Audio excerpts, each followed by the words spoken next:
Hey, what's up, everybody? Welcome to another edition of Wade Watches. I'm Wade. Welcome to another amazing, also fresh out of the movie theater review where I just got through watching The Running Man, the latest cardio-based Stephen King adaptation coming off of The Long Walk, but this time directed by Edgar Wright. And this is actually not my first time watching this movie. I actually saw it last weekend when it first premiered, and it's just one of those things where I had to see it again just to really kind of like decide exactly how I felt about it. And having just seen it for the second time, I could say it's fun, it's a blast when it is intense, when it's doing all the crazy over the top stuff. It's good. Glenn Powell is a solid leading man. He's definitely, his career is definitely going up. He's becoming that, leading man. Everybody else is really good. Josh Brolin, Coleman Domingo, Lee Pace, all these good folks. And when it's fun, it's really, really fun.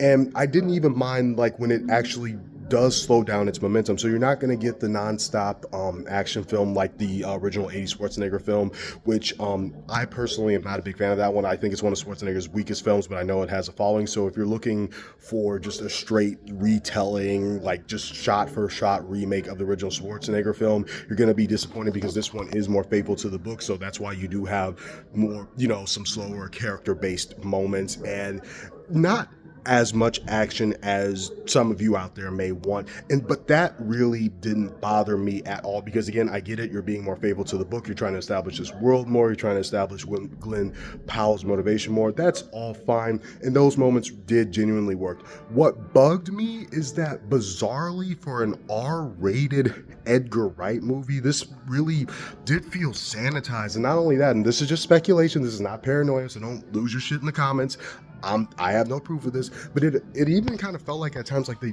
were worried about offending certain types of people with this message of how like propaganda can, propaganda and media can be used to, control the population. It felt like they were afraid to go too far with that message and really rip the Band-Aid off. And I'm like, why? It's an R-rated, brutal, bloody action movie, at least when it wants to be. So that really baffled me. That really confused me. It prevented it from being as intense, as gritty, and as impactful as it could have been. And it really only embraces that message and goes all the way at like the very, very end. But by the time like we get to the very, very end, everything's already happened. So that left me scratching my head.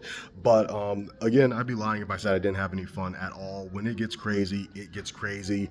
But it's not action packed throughout. And again, that's not the thing that bothers me. The main thing that bothers me is that it felt too afraid to embrace the very message that it was setting up, which really just left me scratching my head.